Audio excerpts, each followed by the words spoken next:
Good afternoon, Remax West, Charles Park Broker Manager. We have a special guest today, John DiMichele, our CEO of the Toronto Regional Real Estate Board. John, is it okay if I introduce you this way? Sure, that's good enough. Stop right there. Oh, no, I'm not done. For those of you who I don't know how it's possible that there are some people here that don't know you. Just to give you guys an idea, the Toronto Regional Real Estate Board, John's been there since, I believe, 2002. Is that correct? That's right.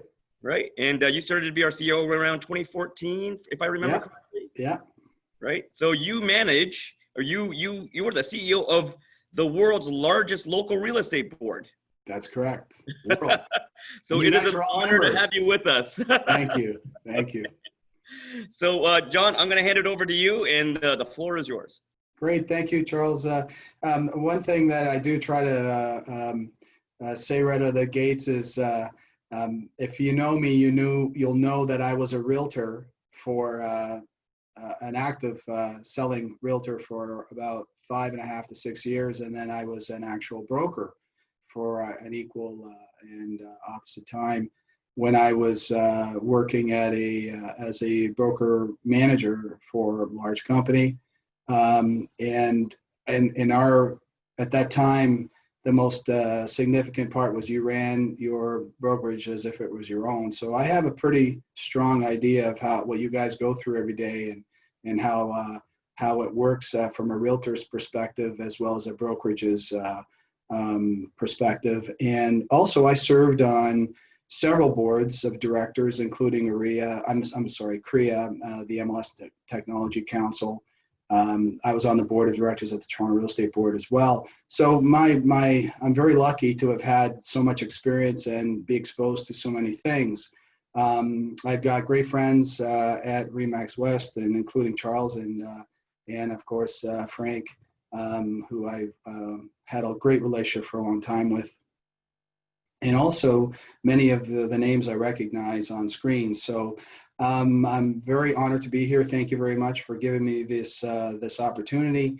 And what I want to first do is go through what we're seeing now, particularly around the peripheries of the Toronto Real Estate Board, and some of the things that are happening, and some of the misinformation that's being put out there by some other associations that really don't understand how TREB works or what our situation is really like, and particularly with respect to the partner boards. And it'll give you a sense of all the good work that you folks are doing as well, and how important the real estate marketplace really is to the health of the local, provincial, and of course the national economies. And I guess I'm very proud to have had the opportunity to be face-to-face with several levels of government who have all said and reinforced the fact that we are a true economic engine in this world. In fact, in North America, that number represents 20% of the North American GDP that you guys actually facilitate, and the American economy is about 25% of the world economy. So you can see why 2008 was a really important time when real estate started going the wrong way. So I want to talk about MLS today a bit, and then we'll talk in a bit about where the market is, and I'll give you a market update and some of the things that we've been tracking for some time, and how important is that this information is brought forward to the policymakers so that they don't make the same mistakes that other governments have made in the past, where we tried to caution them not to do things and they did them anyway. So MLS today is renowned, especially here in North America, but particularly in our world.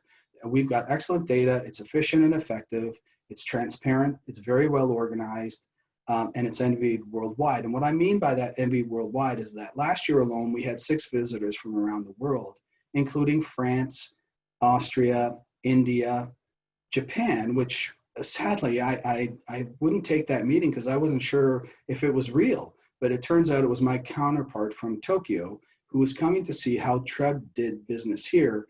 He was a very amazing human being. And he pointed out one fundamental difference between Toronto and Tokyo. They're very similar except in this one regard. They do not allow immigration. And immigration is the driving force behind our real estate market today.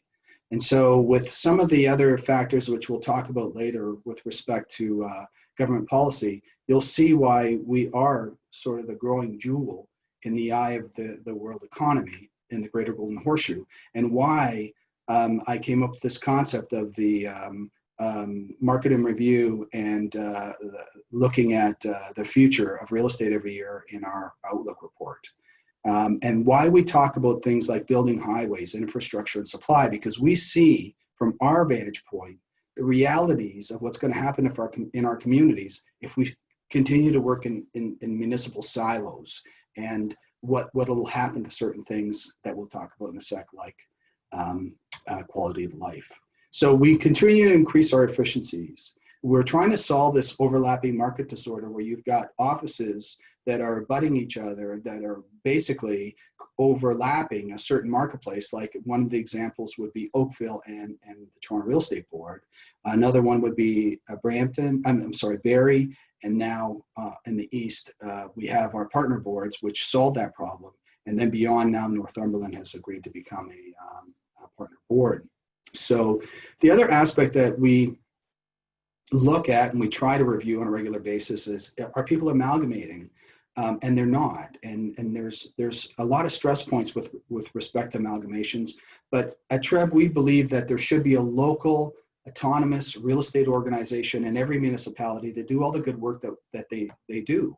So, and that along our lines of talking about partnership will actually allow them and not allow them, it will enshrine that they have their local autonomy. And again, I'll illustrate some things. And then the third thing of great importance is how data flows to your respective needs as brokerages, realtors, websites, and all these things that allow you to do your business. The other aspect of MLS is there is a real clear understanding and bond with the consumer. They know what MLS is. There have been great studies now, and you've heard the commercials online where there's one particular commercial on the radio that says, the lady says, I want to borrow money. The guy says, do you own a home? And then she says, yes. And then he says, approved. And that's really what's happening. It's become the fourth pillar of wealth and retirement planning. And C.D. Howe has enshrined that in one of their great reports. And it's true. If you visit with a financial advisor today, the first thing they ask you is, do you own a home? And if you say yes, you'll be just fine. And then there's the aspects of quality of life and building communities. Realtors, if you look at our new tagline, professionals connecting people, property, and communities, is very true and very telling that you folks create good lives. And there's a great amount of reports and studies and research been done and evidence that shows that the quality of life increases with home ownership. And those studies have been done by people like Habitat for Humanity, the National Association of Realtors, and I believe Korea has done some work in that regard as well. So we know that we're doing good work. We know that you guys are doing good work, and that creates that trust bond between the realtor community, the profession, and the consumers. But now we've got this issue of overlapping market disorder, which I alluded to earlier, where you can't see all the listings.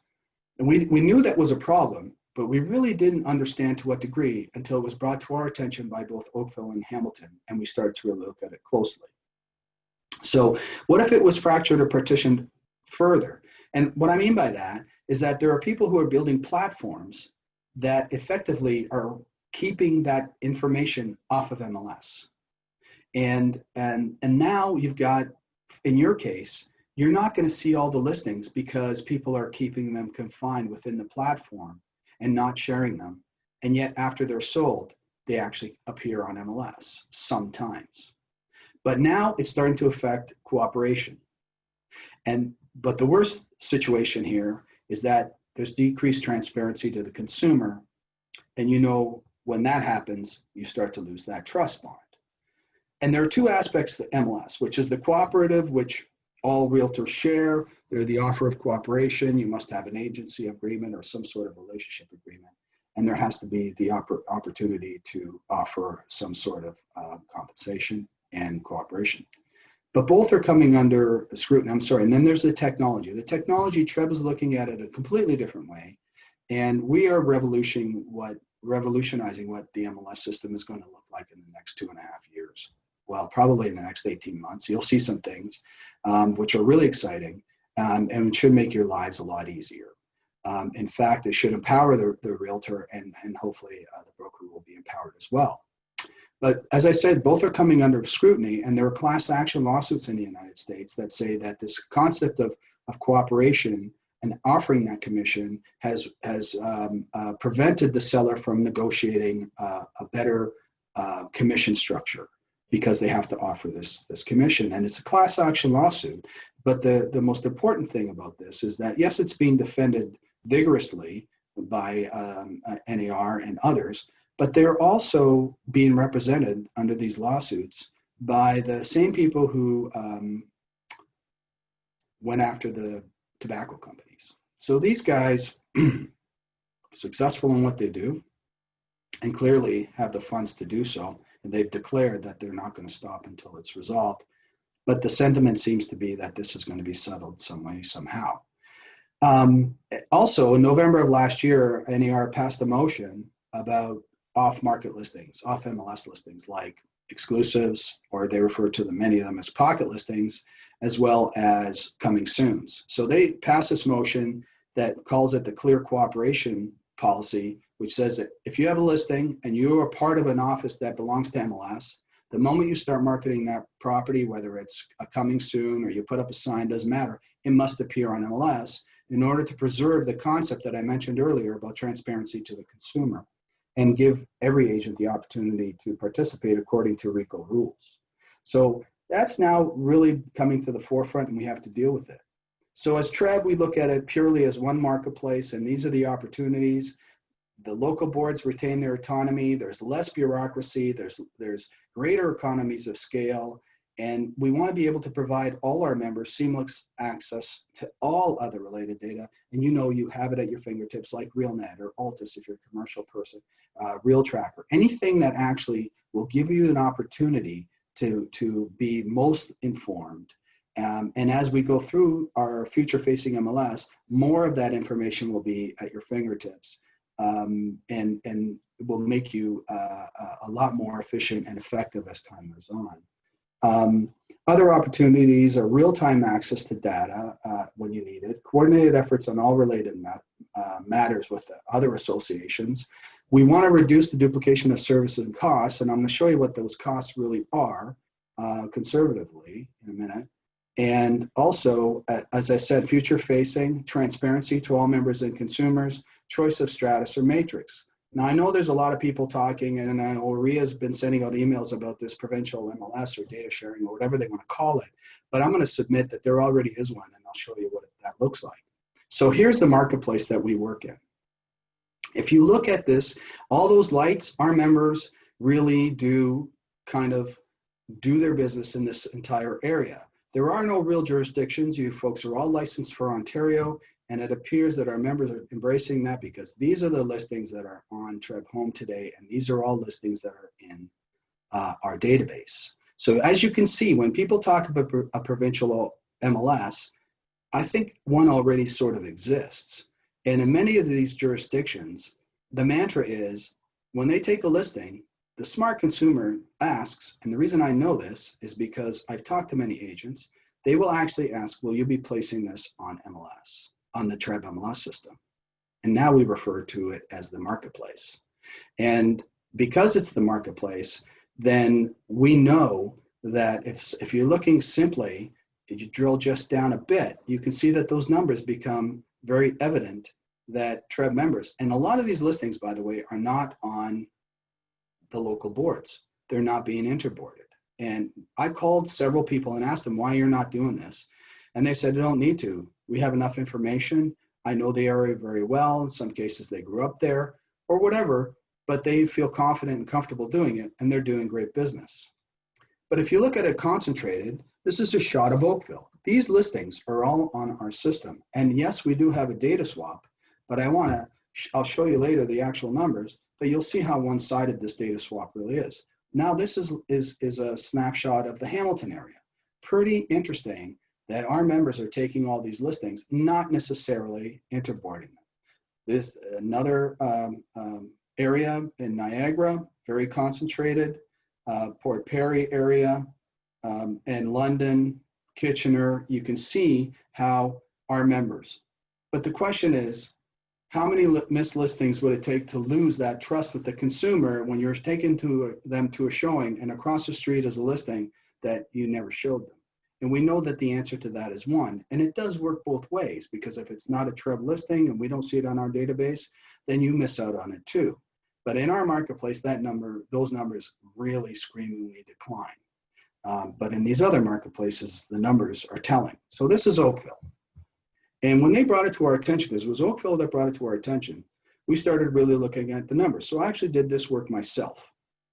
You can see in 2015, the gap wasn't really that wide, but as time wears on, the gaps started getting wider and wider, to the point where they said, look, we can't sustain this situation anymore. Can you please work with us? So Oakville came to us and said, we want to consider being a partner board. Can we start by doing a swap? So we've done this swap, and now this is Hamilton. So when we did a snapshot of Hamilton, we see that there are 2,013 listings in our system that they don't see in their own marketplace.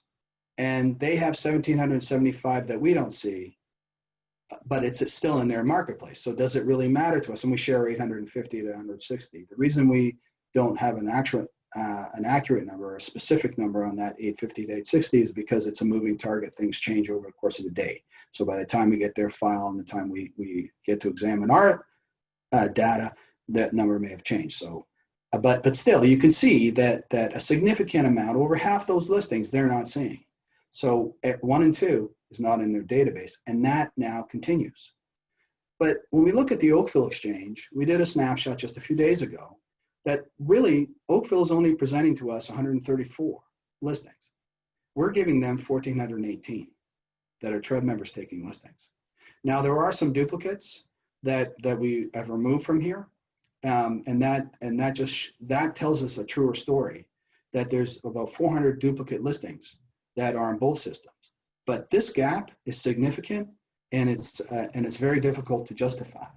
So when we look at the costs, this is another problem. 3,405 dual members. This is a snapshot of about, I'm gonna say about 4 weeks ago.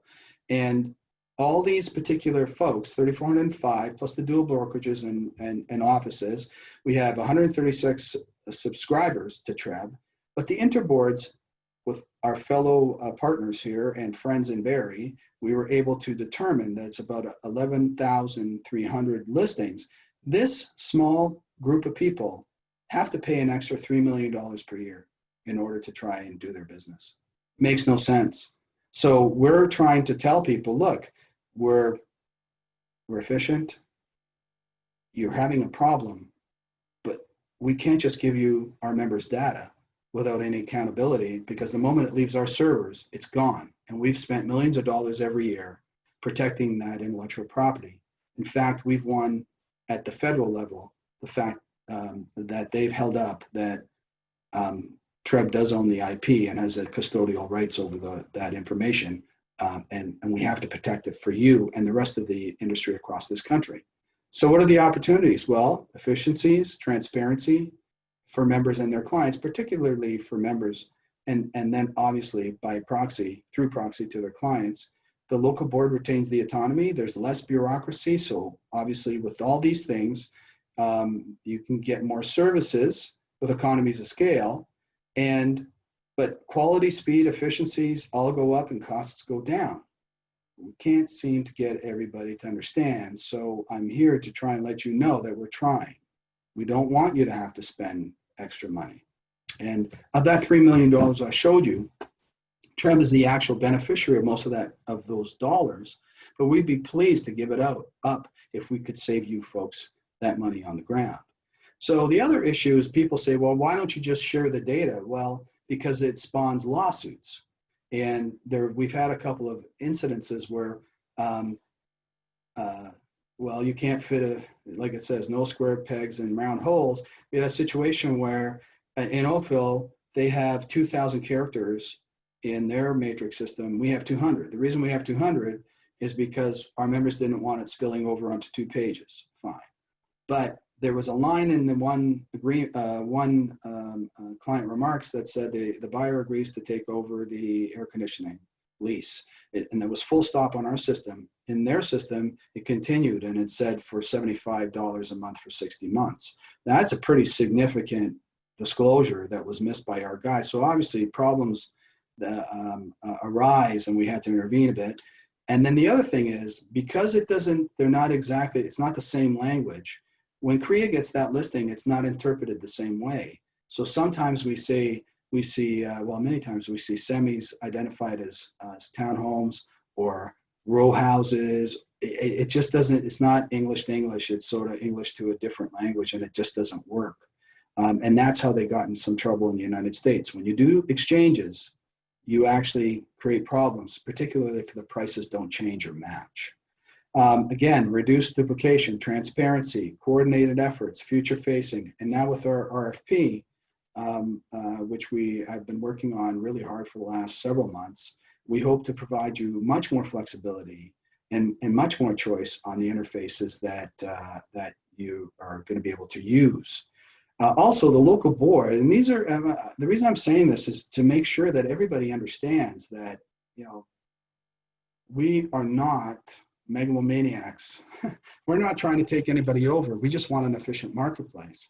And so, the board retains its autonomy and does all the things it does today as a board. And in fact, someone that was out there telling everybody that we're holding other boards hostage because we would never return their data. Well, that's completely not true. Our partner boards of 20 years, BREB and DREB, Durham and Brampton, have always had the contract, and if they were to leave tomorrow, we would give them back all their data, and they can go ahead and move on should they want to. In fact, what we did when Orangeville lost their charter, we enshrined them and protected their jurisdiction so that if they ever want to come back, they could. They're not a member. We acknowledge them as an associate board, but we have no say in what they do or anything like that. We just protected their area and as a marker so that they can always return as an association. And when you look at the types of services we offer, my understanding is that it's about 70% more than others are getting. And so we've actually identified some of them. For instance, GeoWarehouse and MPAC, 2,000 reports, and MPAC property line, it's unlimited. We are the only board that has unlimited authenticated digital signatures, and you're free to choose whoever you want. We have consumer portal, which is Collaborate, and now some people are saying that Collaborate gets more activity than the actual Realtor.ca does today. We are also founding members and part of the ownership group of the HPI.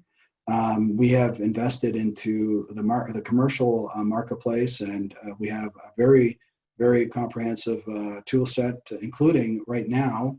I'm not sure if you guys are aware of this, but you can actually use there's a product in there, I Know Your Client service, that will allow you to penetrate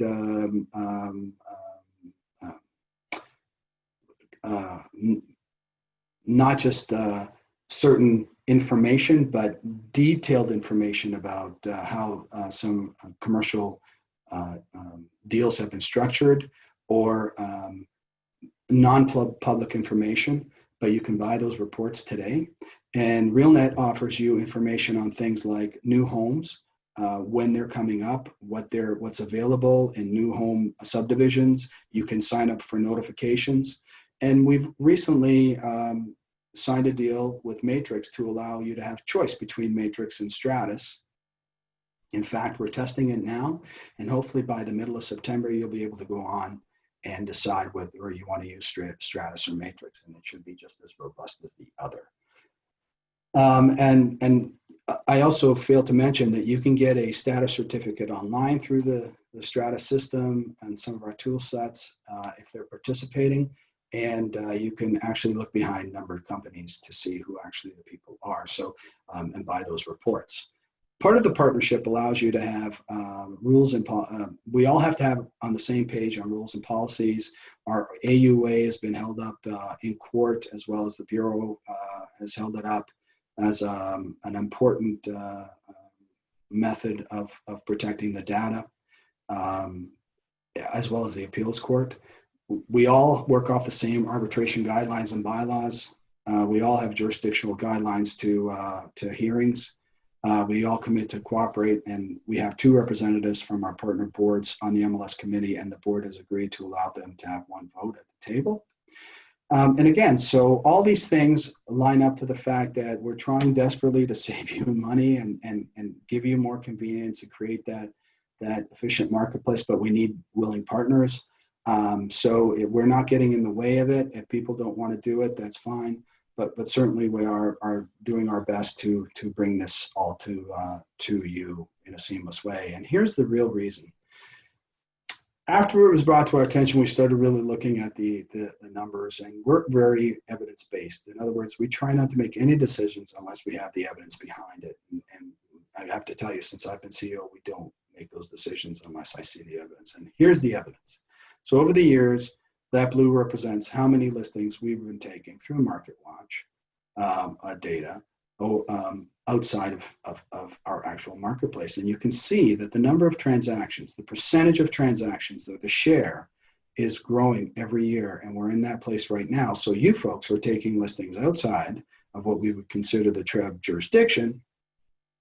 And it's being evidenced here. So some of the people out there are sensing it and seeing it. But we're seeing some draconian policies by some of these boards saying you must be a member of our board, even if you want to inter-board a listing, if you take one in their area. And we object to that very strongly. You have a right to do whatever it is you need to do in those particular marketplaces, and we're trying to solve that as well. And then the last slide I want to show you is that I know the MarketWatch reports in this subject matter. I know those reports actually show MarketWatch that we did 90,000 transactions, but when you look at the total transactions through the system and you look at 2018, officially 2018 was the, some people would consider it to be the second worst year in history. But when we look at total transactions outside of the GTA, because that's what MarketWatch actually captured, it was actually the 4th best year in history. We look at last year was the actual second best year in history when you look at all transactions through the system. And we were on pace to blowing past these numbers at the beginning of the year prior to being shut down by COVID. We were on a pace to be about 40 to 45% higher in transactions for this year. So now we are moving very closely. And just to give you a sense of how the market was really moving through COVID, we're going to talk about that for a sec. And in line with the cases that we saw with COVID, you can see that the curve actually was starting to fall quite some time ago.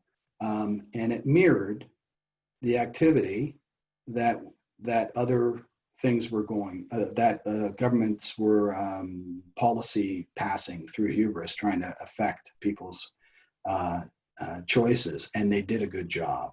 So we're seeing that in every time they made a move, yeah, sure, there were blips, but ultimately it really started to work. And the phase 2 of reopening did not really have that huge impact that other jurisdictions have felt.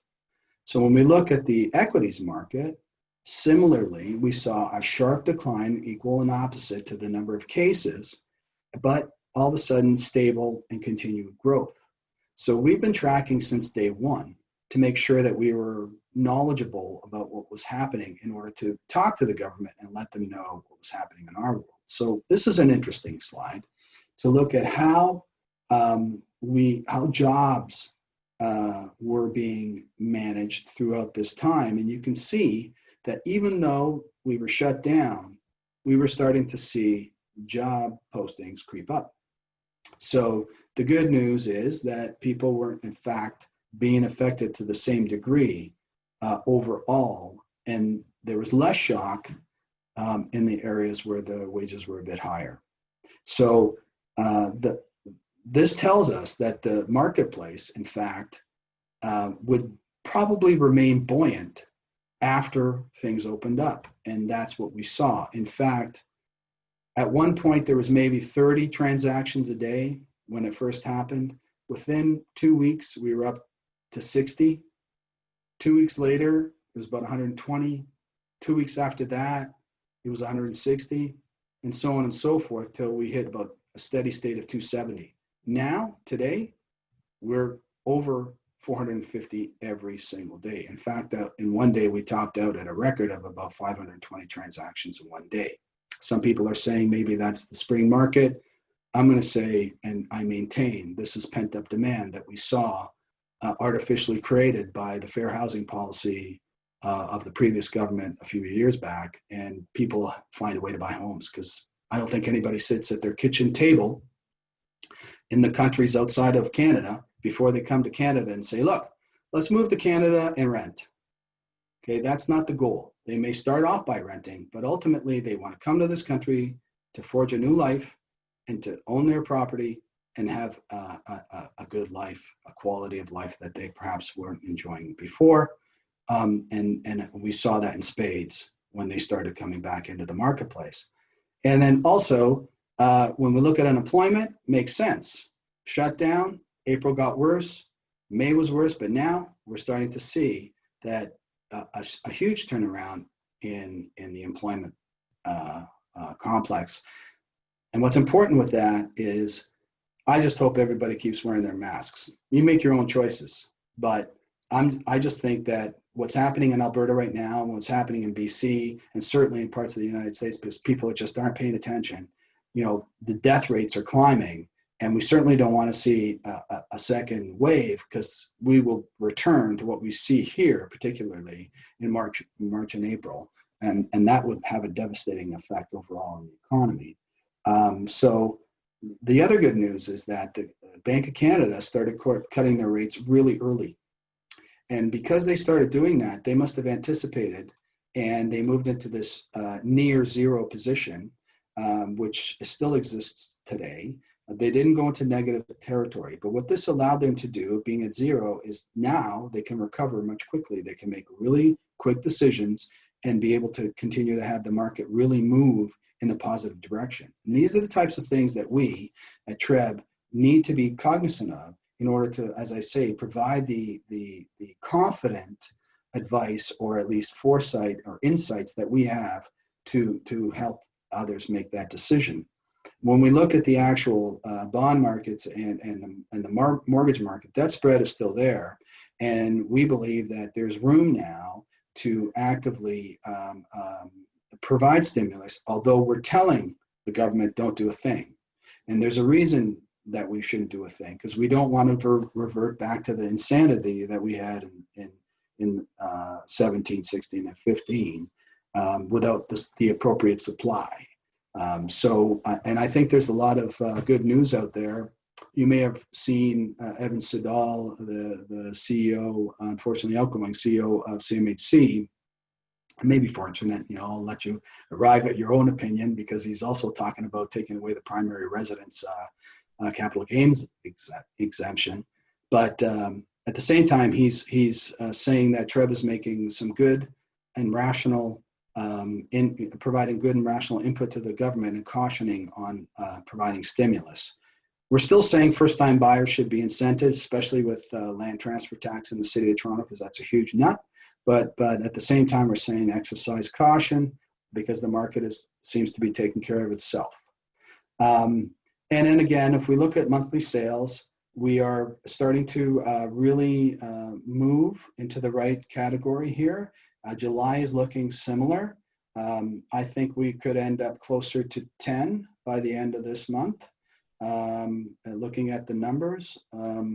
And then new listings, they're catching up and they're moving as well. This is key. And this is what we harp on all the time. If you've read any of our Outlook reports, I say it all the time. We need to find a way to build more homes. If it's true that we have 300,000 people immigrating or migrating into the Greater Golden Horseshoe every year, Build tells us that we need 35,000 new households for every 100,000 people. So really, every year we need about 115,000 new homes. Well, we're not building anywhere near that. So where are these folks going to live? And we're suggesting that they have to figure out a way to build more homes. Not suggesting, we're beating that drum really hard and telling them they have to.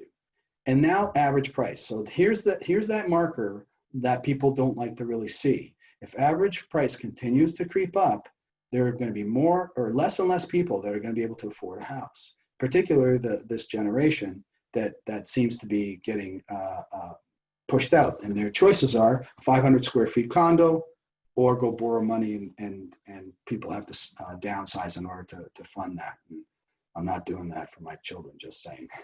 So, and then we look at the listing trends, again, seasonally adjusted, but they're following each other very closely. But the good news is that we're seeing more listings. We need to see more of that. Otherwise, that creates that price point stress. And similarly, the months of inventory indicator did go up during the pause, but now we're seeing it come back to normality. And ultimately, I think hopefully this line continues to go up, and that way we have those opportunities to allow people to, or I'm sorry, this stays stable. Otherwise, if the months of inventory declines, it's going to put pressure on price, and that's tough. So we've done 2 studies now with Ipsos on intentions. We did one early in the year you may have seen, and this is the most recent one. And we see that people are still likely to buy.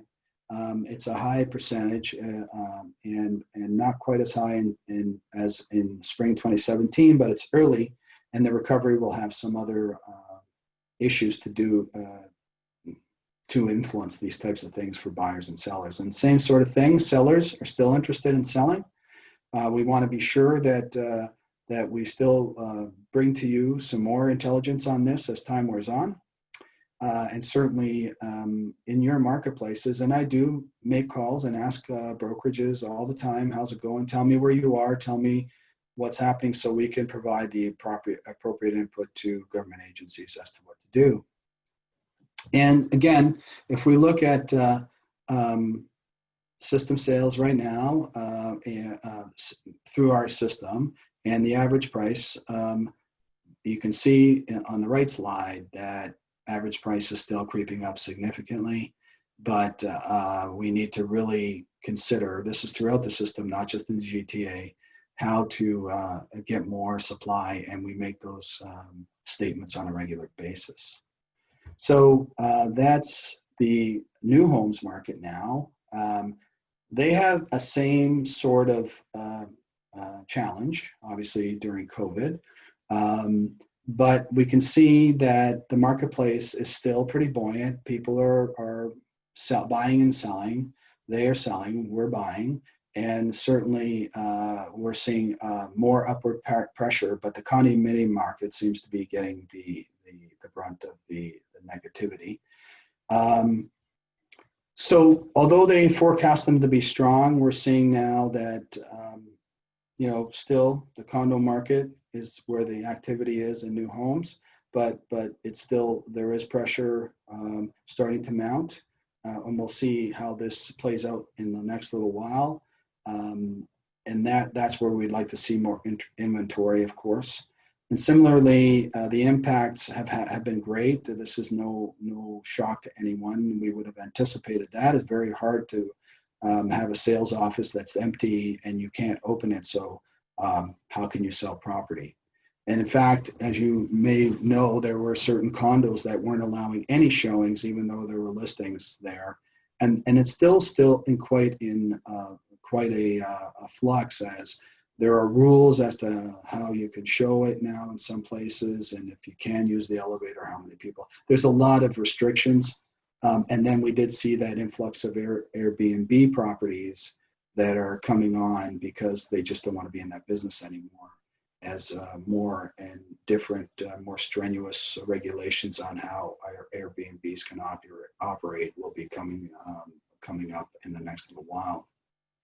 So yes, single family sales have improved, and as I said, the apartment volumes are slipping in terms of new sales, and that will have an impact on resale as well, as we discussed a minute ago. And similarly, it's certainly a challenge for new home folks to operate. And we can see that Toronto, it's a lot better here, and in Durham, but in other markets, it's sort of falling off. And hopefully we'll see a resurgence in that area as they hopefully build more product that is meaningful, and particularly the missing middle, which is something bigger than 500 square feet in one bedroom. So the declining inventory is there because projects have been deferred due to COVID, and we're seeing that the apartment sector is certainly the area, but more than that, everything seems to be on the same trajectory. The prices, which are pretty significant, the gap is not as different as it used to be. If you look at January, mid-January, mid-year, January 17 to 18, you can see a pretty significant gap, but now it's narrowing. This is a really interesting stat, and we're looking into it a little deeper. And of course, just like in our marketplace, in the new marketplace, as supply dwindles, gets tighter, price starts to go up. So we have great concerns about that, as you can imagine. And it's going to be an interesting time for all aspects of real estate until we see stronger policies in place to create rezoning opportunities, missing middle opportunities. And it was good to hear that the provincial government is supporting the transit-oriented building in the transit corridors, which will create those communities. But something that we don't talk about is with COVID having the impact on the commercial sector, because a lot more people are going to be working at home. Are we going to need all the real estate, the commercial real estate that we have today? Are some companies now going to contract and not have all those places? So one of the jokes or whatever, the lines I've been spouting out there is, imagine this: First Canadian Place, a work-live community, lofts on top, and the commercial establishments below. Is that far-fetched? I don't think so. If this trend continues, I'm curious as to see how the commercial market will respond, particularly in those areas. If we're talking about live-work communities, well, maybe that's one of the things. And we can see that the prices are higher than some of the other marketplaces in when it comes to the apartment. And that's really telling. So is that lifestyle? Is Toronto truly the bedroom community now? Where it used to be the suburbs, everybody drive into the city. Now, if you're on the QE or the 401 or the Don Valley, it's just as tight on both sides. People are leaving the city because they're there for lifestyle. And of course, the GTA is still the one of the most significant active marketplaces in the country. And the interesting stat here is KW.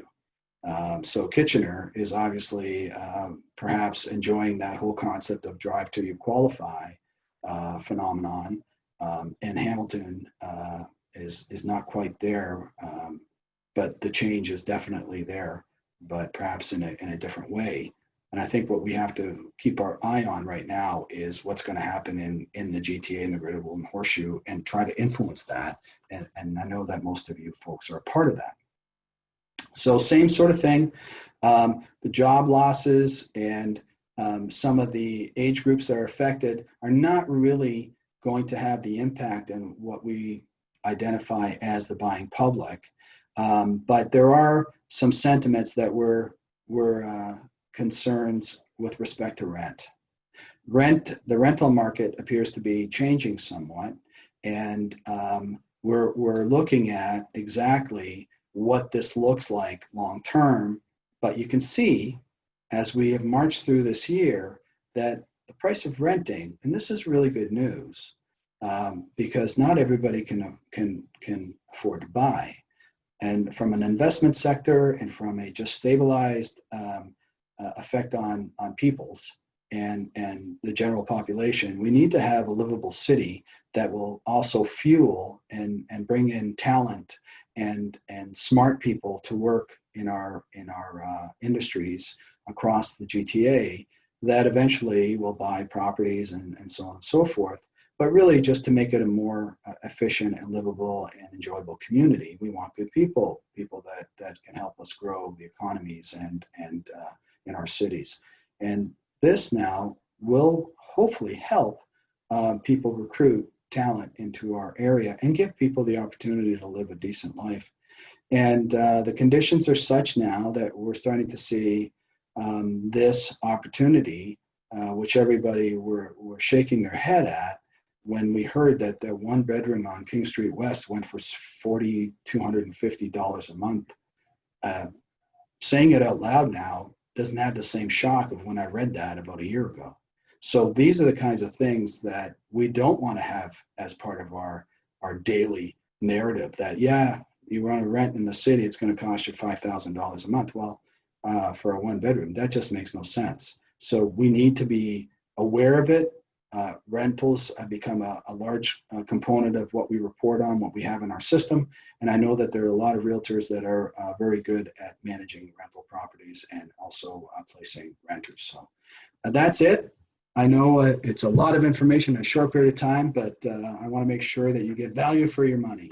So I'll stop sharing. I'm happy to take any questions. That was absolutely amazing, John. I'm going to go into the chat group here.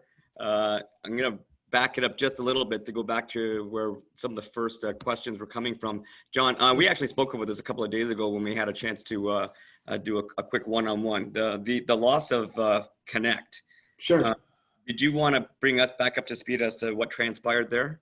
Sure, absolutely. So when we, and for those of you that don't know, I was CIO at Trev, and I actually created the architecture for Connect, which was described as being very elegant. And the whole idea with Connect was it utilizes resources that everybody already had.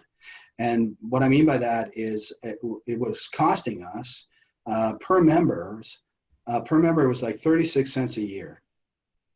But when, as time wore on, and when the collective group lost their MLS system and they came together to form the collective, they decided at that time, and that's 14 boards, not to participate. So we were still allowing them to see our data, but they had stopped providing data to the system and we couldn't access that. So pretty one-sided, so we had to, they stopped having access at one point. That spilled over to several other Ortus boards.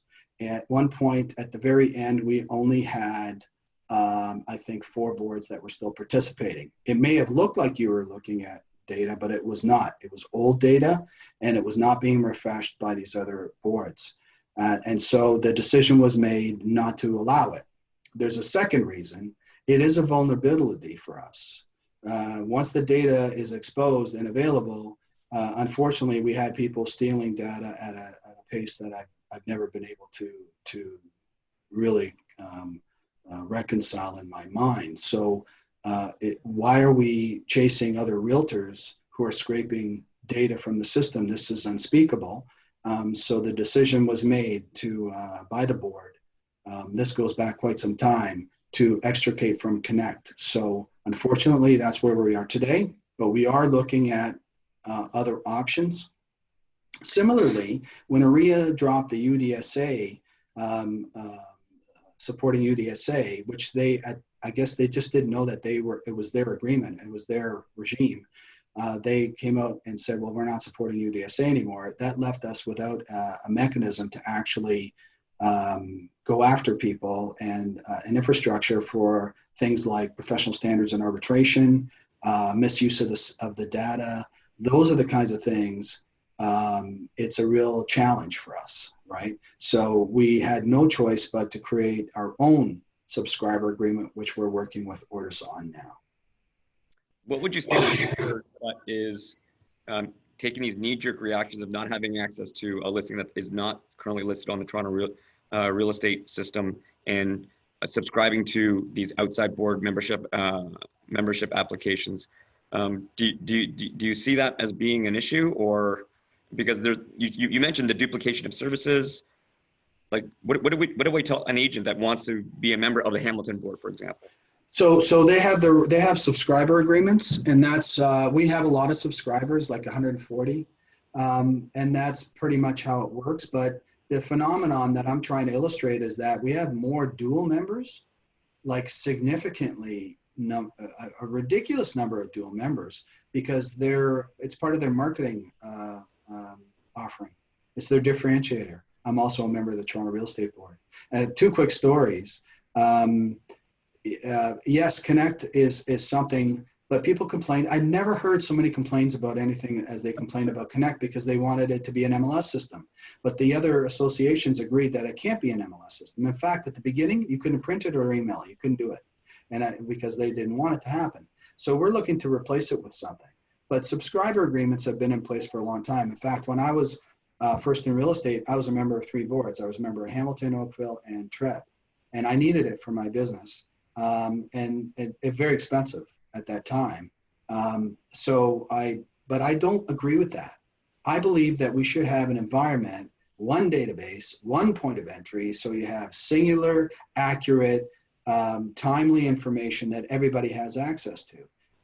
But in a recent presentation, I was told by the board that they're happy with the duals. They're not interested in doing it. And I thought, well, that's just bizarre. So, okay, I mean, fill your boots. We'll continue on this. TREB is the beneficiary, but it doesn't help our agents. And so we have to figure out a facility that'll work, and that's challenging. Okay. Our friend Oliver Mattis has posted a question.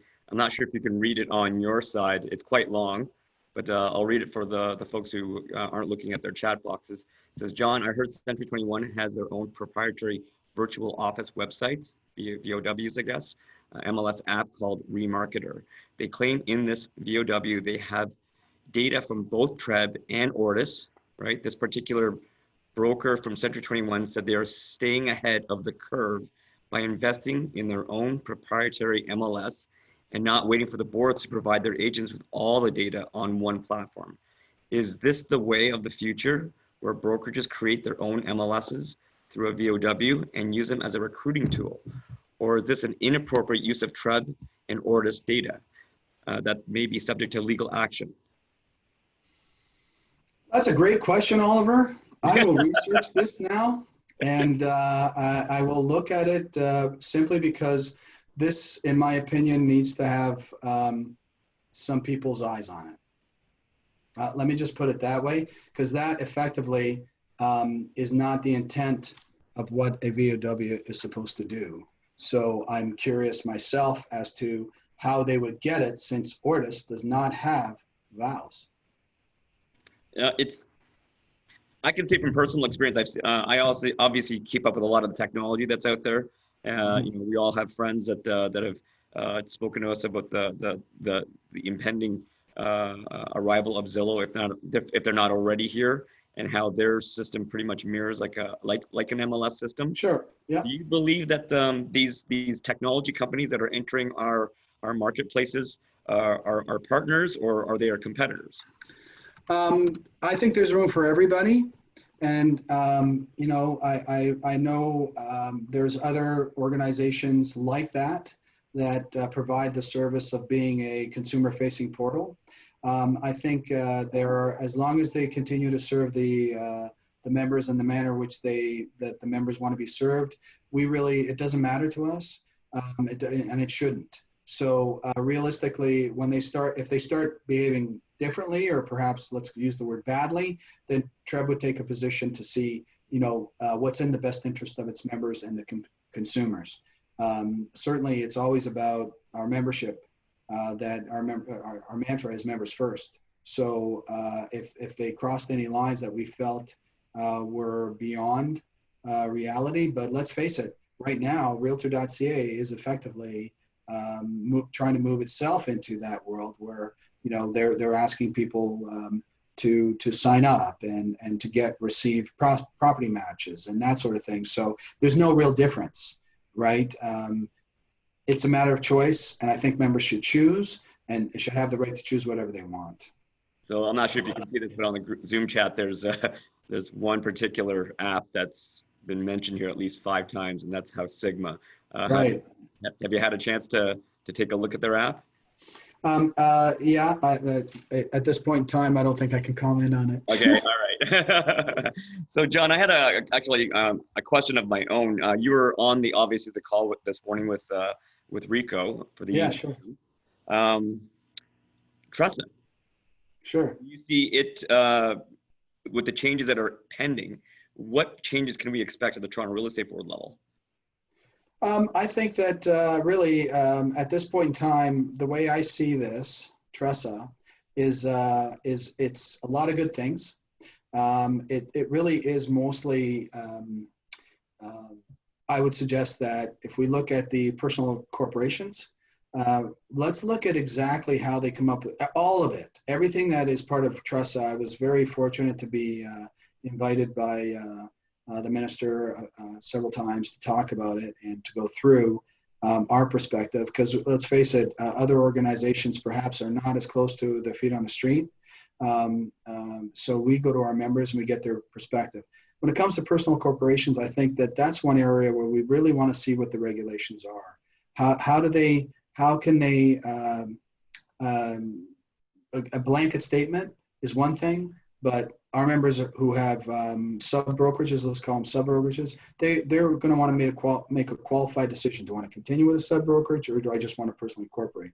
And I think once we have the actual final regulations in place and we can answer those questions better for you, that's what we'll do. We'll spend enough time and trying to give you the answers you need in order to make a sound evidence-based decision. And that's, my mantra, sorry. But there's also things like empowering RICO to be able to rather than wait for a complaint, to proactively investigate. Okay, well, what does that look like, right? So the elements that have been put forward in Tressa, we certainly would want to make sure that even when they talk about the open, let's call it the auction environment, where the seller says, okay, I want to see everybody's offers. Well, I have questions, and I'll tell you what one of my questions is. So how do I know that I'm sitting at the table with 10 other offers? How do I know that when I go to the next time, because I lose today, that 9 of those people aren't going to be at the same table with me and they know exactly where I'm at? Good so point. As a realtor, huh? That's a good point. But that's my point. So when they say, okay, I'm going to see everybody's offer and everybody gets to hear it.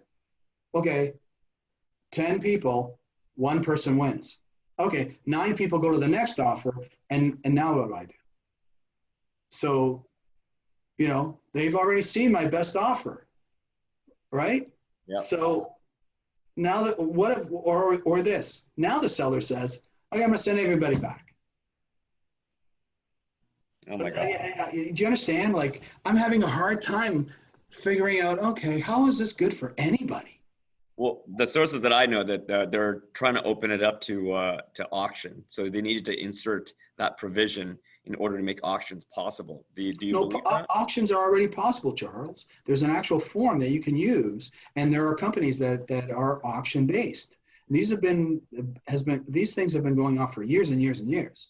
So I'm very familiar with the auction side. So why do we think that we need to change anything? Because it already exists. Yeah. So who loses there? You know who complained about this? Not the sellers, the buyers. The buyers said, I'm confused. I put this much money forward and I lost.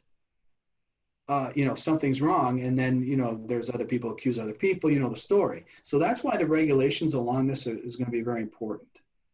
And yourself, if you're in an auction, do you go up by $200,000? No, you're going to go up by 1,000, especially if the prices are close. So now you're going to try to outbid the other person in the next round without blowing your brains out. In a real auction, everybody hears everybody's thing. So now I come back to the table. Do I have to declare at the time in front of everybody? So how does it work? It's not a real auction. Do you understand? Yeah, it is. It needs to have regulations around it. I want to end off on my favorite topic, technology. What can you tell us about the future of Treb's technology at this point in time? So what we're doing is, if you look at so the future right now is not what we have. It can't be. And what we have right now, and missing from my slides today is the presentation I do in the United States. Okay. I've done a presentation on the future of MLS in the United States 9 times. I've done it in camera in Canada once. Okay. Never to the associations. And for 20 years, the technology we used was a book, right? 20 years, we used the book, it was technology. That was our technology. Look at this. Now, shortly thereafter, when computers matured around 1995, 1996, 1997, you started seeing iterations of computer technology that made it usable, right? I'm going to tell you the best system I've ever seen was the original Treb Vision. It was before my time, but Treb Vision was DOS based. It was a genius system, okay? But it wasn't swanky, wasn't sexy, as they say. Didn't have the photos, didn't have the colors, didn't have that, right? But now everybody's trying to go back to that type of world where one click you can get what you need, right? But that technology has stagnated over the years, and now after 20 years, the old technology just isn't going to work for anybody. It's a great business model for the MLS suppliers, but that doesn't work for us anymore. We need to have something that is more, let's call it client management. Why should you have to go in and find the activity on your listings? You should be able to go in the moment you sign on, your profile pops up, right? It's not going to be pull anymore. It's going to be push. You can also expect voice. You can also expect choice, and you can also expect AI. So we're going down the road of creating a real serious member empowerment. And it's going to diminish Treb's role because we'll be a facilitation, and you'll be able to choose. If you want to use right now as Matrix comes on, you have a choice, Treb or Matrix, right? But there's other opportunities, other programs that you're going to be able to really look at that will, that depending on your sophistication. Some people are going to be happy with old Stratus. They are. Some people are, I'm going to submit that I bet you 70% or more will never change. But through attrition, they're going to want to change. So you can expect, you should be able to not pull, and not always pull, but once you put in the attributes of your client in a phone, you should be able to receive that information in a timely manner every day. True. But let's not diminish the fact that the consumer today wants to be part of everything, right? They want to be part of the process because they're technology, they're tech savvy, they know what they're doing, they want to do all their research, their trust levels are basically low. They use reference or they want to evaluate the realtor, but they want to be part of it. So collaborate, that whole collaborate environment will definitely form part of this. But what's more important to us, the way we're designing this, is the way it's going to work after. So blockchain. There's the buzzword. Yeah. So, and I've been talking blockchain for 3 years. In fact, in our evaluation of the blockchain folks, I did stump a couple guys, just asking them some questions, but they all want to be part of this. Because in the next couple of years, we're going to get dragged into it anyway, simply because we're the most natural vertical. So when you're going from contract to conveyance, digitally, you need to have the certainty of blockchain. When you look at the United States, $30 billion industry is in wire fraud. There's going to have to be regulation around how money gets transferred. Another thing you should know is one of the problems we face is identity theft and mortgage fraud. Those things disappear.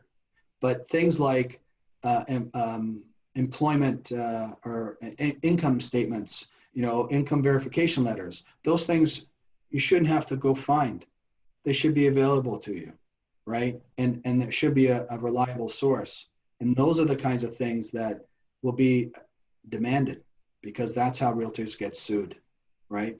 So we're trying to facilitate that environment using all available technologies and then still provide you the choice. So one day, Charles, you're going to have a branded MLS system that says Remax West, or however you want to do it. So it's in your dashboard, so you can serve up to your clientele. Do you have any messages for the group here that you'd like to see moving forward as we come out of this pandemic and start getting back to our what we can call normal lives? Well, I pray and I hope that we actually have a short time with this. I hope the vaccines actually work and they're not intrusive and they don't kill people. But I guess my message is, look, just be safe and diligent. I think the market will fix itself. I would suggest that things like virtual tours and virtual open houses will be a wave of the future. I understand it's a way of generating leads and getting clients. I know I was in the field. I used to tell people we should do these things. But I want everybody just to know that, TREB only focuses on its members. In fact, someone accused me of that the other day. They said, well, you guys are always fighting for your members. And I said, are you flattering me or are you accusing me of something? So it's a great statement, but we're a resource for you. I'd love to hear from people. If you have ideas, love to hear them. But I just want everybody to be well, stay safe, and do your best. Enjoy the summer if you can. That's a great message, John. I want to thank you for joining us and participating. This was phenomenal.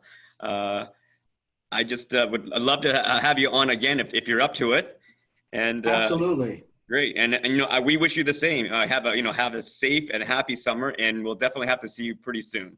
Thank you. And you better do your job on MLS, my friend. I will Looking definitely forward do to so. seeing you. Thank you so much, folks. Take care, guys. Take care.